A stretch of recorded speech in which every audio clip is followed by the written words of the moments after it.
दिल्ली में national people's party NPP की राष्ट्रीय कमेटी की बैठक का आयोजन किया गया, जिसमें पार्टी के कई वरिष्ठ नेताओं ने बैठक में भाग लिया। वहीं प्रेस वार्ता में मेघालय के मुख्यमंत्री कोनराड संगमा ने कहा कि 2024 में नेशनल पीपुल्स पार्टी एनपीपी अपने दम पर चुनाव लड़ेगी। दिल्ली से जूही राज की रिपोर्ट।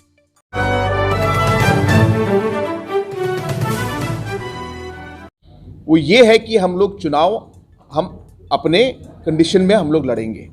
हम अकेले लड़ते हैं एक इलेक्शन में। कोई भी चुनाव आप देखिए, आप मेघालय के इलेक्शन देखिए, नागालैंड में देखिए, उससे पहले मणिपुर में देखिए, हर चुनाव में हम लोग अपने आइडियोलॉजी के बेसिस पर हम लोग पब्लिक के लोगों ने हमें कांटेक्ट किया है और हमें अच्छा रिस्पांस हर जगह से मिल रहा है। और इसके बेसिस पर हम लोगों ने हमारे पार्टी के जो अलग अलग सिचुएशन अभी हुआ है, ये बहुत अनफॉर्चुनेट सिचुएशन है और ये एक ऐसा सिचुएशन है जैसे हम चाहेंगे कि इसे हम लोग जितनी जल्दी हो सके इसको रिजॉल्व करें।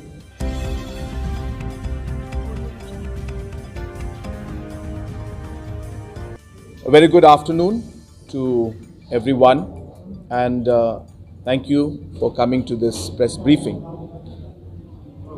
The National Committee meeting of the National People's Party, which is one of the 6 recognized national parties, was held here today in Delhi. And in this particular National Committee meeting, we have discussed and we have felicitated the MLAs who had won in the previous election or the recent election that was held in Meghalaya and in the state of Nagaland, and the previous year which was held in Manipur.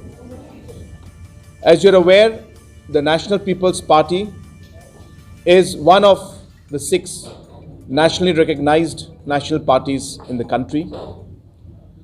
The National People's Party is also the only national party from the region of the northeast part of India. It is also one of the only parties which is made up of the states which are from the northeast India. The National People's Party has been a party which was started by late P.S. Sangma ji, and based on his ideologies and his vision, we have moved the party forward, and today with his guidance and his blessings, we have achieved the goal of becoming a national party in the country today. The National People's Party has always worked for the overall benefit and the overall upliftment of indigenous people in the state and in the country. We have worked for religious minorities in different parts of the state and the country. And also, as a party, we have been a party that focuses on the different issues, especially when it comes to the northeast part of India. We discussed about the future coming elections also, and we have taken reports from different political parties, from different state units of the political party on how we should move forward. And based on that, the party is strategizing on how we will fight the next assembly elections and also the next Lok Sabha election. सबसे पहले मैं आप सबका धन्यवाद कहना चाहता हूं कि आप लोग आज इस प्रेस कॉन्फ्रेंस में आए। हमारी नेशनल पीपल्स पार्टी की जो राष्ट्रीय या नेशनल कमेटी की जो मीटिंग हुई वो आज दिल्ली में हुई और हमारे पार्टी के अलग अलग स्टेट्स के अध्यक्ष, अलग अलग स्टेट्स के हमारे एमएलएस और नेशनल कमेटी के मेंबर्स आज इस मीटिंग में देश के अलग अलग स्टेटों से और अलग अलग कोनों से आज इस मीटिंग में भाग लेने के लिए आए। इस मीटिंग में हमने पिछले ये इलेक्शंस में जो मेघालय में हुए, मणिपुर में हुए, नागालैंड में हुए, इन सभी स्टेटों में जहाँ जहाँ इलेक्शंस हुए उसका हम लोगों ने रिव्यू किया और अलग से जो हमारे एमएलएस जो इस इलेक्शन में जीते उनका हम लोगों ने फेलिसिटेशन प्रोग्राम भी आज किया। नेशनल पीपल्स पार्टी एक ऐसी पार्टी है जिसे हमारे नेता और हमारे फाउंडर लेट पीए सांगमा जी ने इस पार्टी की शुरुआत की और उनके जो अलग अलग विजन्स थे, उनके आइडियोलॉजीज़ के बेसिस पर हम लोगों ने पार्टी को आगे बढ़ाई। और आज मुझे खुशी है कि नेशनल पीपल्स पार्टी पूरे देश में नेशनल पार्टीज़ के बीच में एक नेशनल पार्टी, 6 पार्टी हैं आज जो नेशनल पार्टी हैं, उसमें से नेशनल पीपल्स पार्टी भी एक पार्टी है। और नेशनल पीपल्स पार्टी इन 6 पार्टियों के बीच में सिर्फ एक ही ऐसी पार्टी है जो नॉर्थ ईस्ट से है। और हमारी नेशनल पीपल्स पार्टी भी ऐसी पार्टी है जो नेशनल पार्टी स्टेटस में नॉर्थ ईस्ट स्टेट्स के वजह से आज हम लोग नेशनल पार्टी लेवल तक पहुंचे हैं। तो आज हमें बहुत खुशी है और हमारा जो ये पूरा अचीवमेंट है हम ये पीए सांगमा जी को डेडिकेट करते हैं, क्योंकि आज उनके विजन के बेसिस पर आज हमारी पार्टी इस लेवल तक पहुंची है। और इस आज के नेशनल कमेटी की मीटिंग पर आज हम लोगों ने आने वाले चुनाव के बारे में बात की। आगे आने वाले हमारे अलग अलग स्टेटों में चुनाव होंगे। हमारी कोशिश यही रहेगी कि हम लोग हमारी पार्टी को और भी आगे बढ़ाएं और अलग अलग स्टेटों में हम लोग चुनाव लड़ें, ताकि हमारी पार्टी का जो प्रेजेंस बाकी स्टेटों में भी हो। स्टेट इलेक्शंस के अलावा हम लोगों ने आज लोकसभा के इलेक्शन के बारे में भी डिस्कस किया और हम चाहते हैं कि आगे आने वाले लोकसभा इलेक्शन में भी हमारी पार्टी का प्रेजेंस जो है वो बढ़े और हम लोग अलग स्टेटों में भी, अलग जगहों में, अलग कॉन्स्टिट्यूंसीज में हम लोग हमारे कैंडिडेट डालें। तो इन बातों में आज हमारी जो है बातचीत हुई, डिस्कशन हुई। इसके अलावा हम लोगों ने मणिपुर के लिए, जो मणिपुर में आज स्थिति है, उसके लिए हम लोगों ने, पार्टी ने आज एक रेजोल्यूशन लिया और इस रेजोल्यूशन में हम लोगों ने शांति के लिए, पीस के लिए हम लोगों ने वहाँ पे हमारे रेजोल्यूशन में हम लोगों ने इसको टेकअप किया है। We've requested that peace should prevail, and we have also resolved that we will reach out as much as possible to different communities and different areas so that we are able to bring back peace in Manipur. And we've also resolved that as a political party, we will do whatever possible from our side to help in ensuring that peace comes back and also help in the overall humanitarian works that are going on in terms of all the difficulties that people are facing. Our party leaders and our workers are working tirelessly to ensure that we are able to help and support the people of Manipur in these difficult times. तो ये resolution हम लोगों ने लिए आज।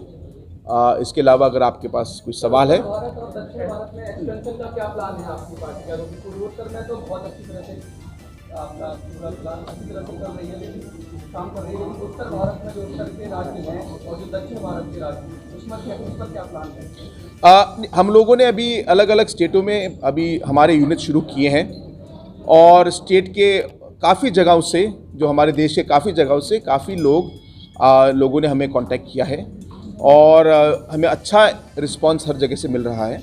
और इसके basis पर हम लोगों ने हमारे पार्टी के जो अलग अलग लेवल्स के हैं ऑर्गेनाइजेशनल यूनिट, स्पेशली हमारे जो जनरल सेक्रेटरी ऑर्गेनाइजेशन है,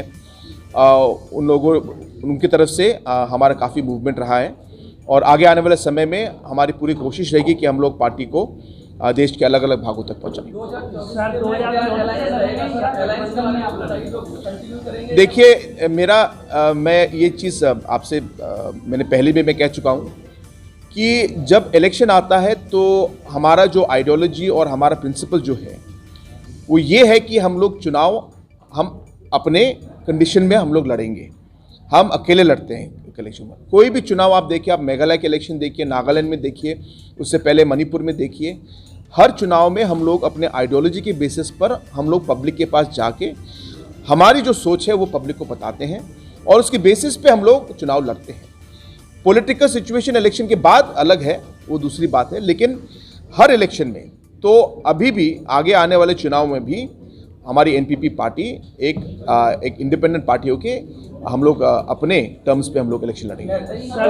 समाज में किस तरह मणिपुर के अंदर हो रहा है, हिंसा हो रही है, जिस तरह दो कम्युनिटी के बीच में, वैसा ही और कम्युनिटी के बीच में लगातार मणिपुर चल रहा है, उस पर क्या कहेंगे और कैसे अब थोड़ा थोड़ा जो नॉर्मलाइज हो रहा है, जो खाई आ गई दो समाज के बीच, उसे कैसे बात करेंगे आपके? देखिए, जो भी सिचुएशन अभी हुआ है ये बहुत अनफॉर्चुनेट सिचुएशन है और ये एक ऐसा सिचुएशन है जैसे हम चाहेंगे कि इसे हम लोग जितनी जल्दी हो सके इसको रिजॉल्व करें।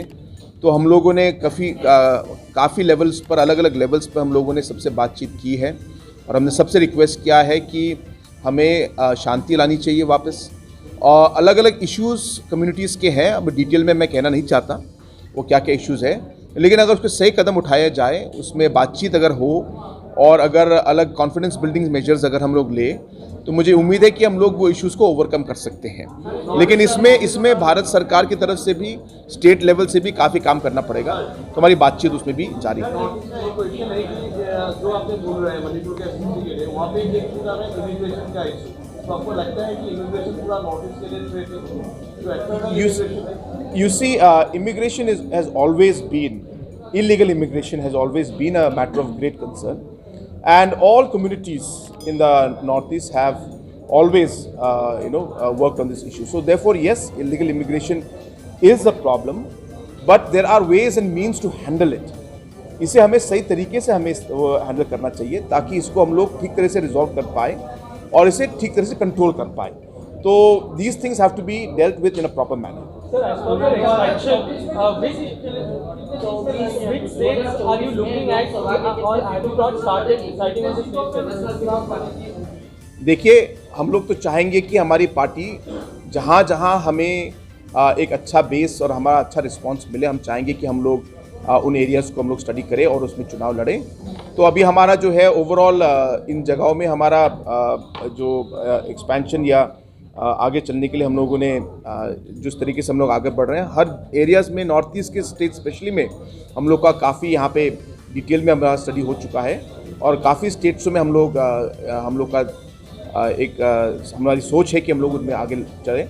लेकिन ये सब अभी हमारे नेशनल कमेटी के लेवल पर डिस्कस हुआ है और इसे हम लोग अभी डिटेल में और डिस्कस करें, फाइनल डिसीजन लेंगे। Sir, again, sir, which states are you looking at other than the northeast region to expand the party? You see, our party has been a party that has always worked and has always focused on indigenous people. So when I say indigenous, I mean tribals as well as other indigenous who may not be tribals. And at the same time, there are religious minorities who have been people who we've been working for and raising voice for them. And hence, we have been working and getting a very good response, and people have started, meeting us and contacting and, discussing. So there are areas where large indigenous and tribal populations are there, like states like Jharkhand, places like Chhattisgarh, places where there are religious minorities like Christian minorities, like states like Kerala. We are getting a lot of response from these areas, but based on the overall study and seeing and discussing with the people, we will decide on how to move forward. Recently, Arunachal MP President Muthu has resigned. Assembly polls are due next year. So how do you see the party must want to keep on alliance with BJP in Arunachal? No, I have mentioned earlier also that as a matter of principle, the party believes that the Pre-Poll Alliance is almost like, diluting your ideologies. And hence we don't believe in Pre-Poll Alliance. We believe in fighting the elections on our own ideologies and terms. But obviously, we have seen that many elections are seeing fractured mandates. And hence, post-poll alliances are different story. तो अरुणाचल में भी हम लोग अपने terms पे ही खड़े करेंगे और खड़े होंगे और हम अपने टर्म्स पे ही इलेक्शन लड़ेंगे. तो we will be going on the elections on our own and we'll be fighting the elections on our own.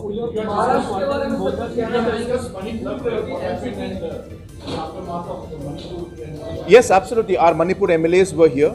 Our Manipur president and all our senior leaders from Manipur were here today. And we have discussed few things now in the National Committee meeting in the presence of all the members. Post this meeting also, I'm meeting them separately. As you are aware that the situation in Manipur is very complicated. And there are many factors that are there. and this delicate situation must be handled in the right manner, or it can have very, very catastrophic results which will take ages to recover. And hence we strongly feel that this needs to be dealt in a very careful manner, and firm steps have to be taken, but at the same time it has to be along with the confidence of all the different communities. You have to build up the confidence once again. There are a lot of concerns that are there among different communities. There is still a lot of tension that's going on there. Government of India is doing everything possible, and state government is also doing, but it is taking time to heal. And hence the matters was discussed, and in the meeting, after this meeting, we'll be discussing further and chalking out exactly more finer details of how we will as a party move forward. Has the party taken a position on the demand for discussion कब से शुरू होंगे या समझौते होंगे कब से? परसों से 24 तारीख को हमारी आसाम सीएम के साथ और उनके रीजनल कमिटीज़ और मेघालय गवर्नमेंट और उनकी रीजनल कमिटीज़ का हमारा जॉइंट मीटिंग 24 तारीख को गुवाहाटी में 11 बजे है, और उस मीटिंग से हम लोग जो है सेकेंड फेज़ की जो बातचीत है हम शुरू करेंगे। हम चाहेंगे कि ये जो रेजोल्यूशन जो एरियाज़ हैं ऑफ डिफरेंसेस ये काफ़ी कॉम्प्लिकेटेड हैं, और अभी भी इन जगहों में बीच बीच में टेंशन होते रहता है। तो हम चाहेंगे कि ये सिचुएशन जितनी जल्दी हो सके इसको हम लोग रिजॉल्व कर पाए, लेकिन क्योंकि कॉम्प्लिकेटेड है तो थोड़ा समय लगेगा। और हमारे पूरे एक्टिविटी में और पूरे काम में हम लोग चाहेंगे कि हम लोग जितना पब्लिक के साथ हम लोग कंसल्ट कर पाए, जितना हम लोग इसको हम लोग डिस्कस कर पाए, उतना ज़्यादा अच्छा रहेगा। तो हम लोग हर स्टेक होल्डर से, हर लेवल पर, कम्युनिटी से, पब्लिक से, गांव के लोगों से, ऑर्गेनाइजेशन से, पॉलिटिकल पार्टी से, सबसे हम लोग बातचीत करके इसे एक एमिकेबल वे में हम लोग रिजॉल्व करेंगे। Sir, has the party in Manipur taken a position on solving the crisis in Manipur, as specifically with respect to a separate administration that is being sought now? So, in our resolution, we have appealed for mostly the peace, and we have appealed for ensuring that full support, including the humanitarian supports, are provided. Regarding the political solution that are there, the resolution did not cover any political solution, because these are matters that need to be discussed in detail with different leaders and different communities, because as I said, these are very sensitive matters, and though there has to be a resolution, but it has to be a resolution where we take people into confidence, and obviously there are many stakeholders involved in it. We as a political party will play a positive role in ensuring that we are able to contribute positively towards the solution. Exactly how it will move forward, as we engage with the leaders, we will be